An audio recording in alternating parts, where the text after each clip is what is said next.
मग पायलट झोपला होता का डोज ऑफ झाला होता का वेगळंच काहीतरी झालं होतं का मुद्दामून त्याच्या मनामध्ये एक निश्चय त्याचा होता की आता आपल्याला हे विमान काही झालं तरी जमिनीवर त्या ठिकाणी घेऊन जायचं आणि ॲक्सिडेंटच घडवायचा, असे अनेक प्रश्न निर्माण होतात.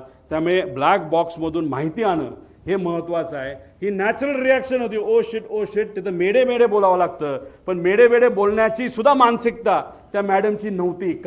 कारण का त्यांना या गोष्टीचं कदाचित काहीच माहीत नव्हतं. जेव्हा विमान हाताबाहेर गेलं, नाहीतर तिथं एक सर्किट ब्रेकर नावाचा एक बटन असतं, ते जर बटन बंद केलं तर विमानाच्या सगळ्या गोष्टी बंद होतात आणि विमान ज्या पद्धतीने एखादी बाटली आपण असं फेकू त्या पद्धतीने ते तिथं पडतं, जे तिथं पडताना आपण सगळ्यांनी बघितलेलं आहे. आणि त्यानंतर 11 सेकंद नाही तर 8 सेकंद नंतर हे क्रॅश झालेलं आहे. म्हणजे 8 सेकंदाचा त्याच्यामध्ये गॅप आहे.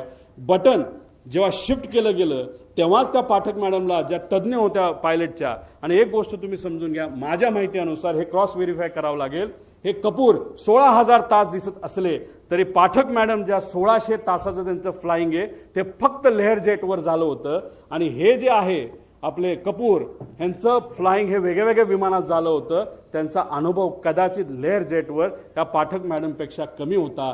आणि ते कॅप्टन इन कमांड जेव्हा कमर्शियल एअरलाईनमध्ये होते तेव्हा कॅप्टन इन कमांड ते नव्हते.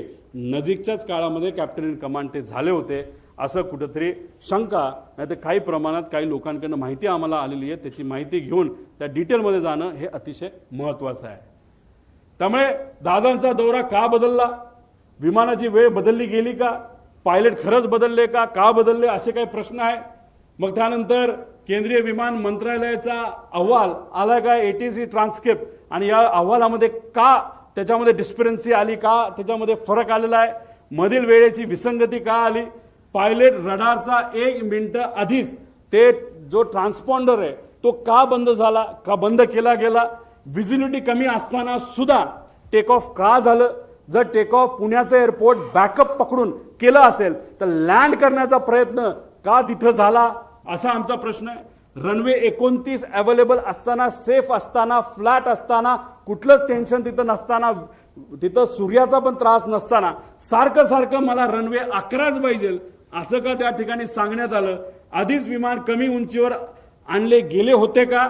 त्यानंतर शेवटच्या काही मिनिटात पायलट काहीच, जो मेन पायलट आहे, एवढी घटना जमीन जवळ येते, विमान टिल्ट होतंय, तिथं बंद पडतंय विमान, तरी तुम्ही काहीच बोलत नाही, याचा अर्थ काय. तर याचा अर्थ जर काढायला गेलं तर मी सामान्य परिवारातला एक व्यक्ती म्हणून, नाही तर सामान्य व्यक्ती ज्याचं टेक्निकल बॅकग्राऊंड कुठलंच नाही, मला असं वाटतं की हा अपघात नाही, हा 100% त्याच्यामध्ये घात असू शकतो. आणि हीच माहिती आम्हाला सगळ्या इन्व्हेस्टिगेशन एजन्सीजकडनं पाहिजे. पण मग इन्व्हेस्टिगेशन एजन्सी, सरकारी एजन्सी हे योग्य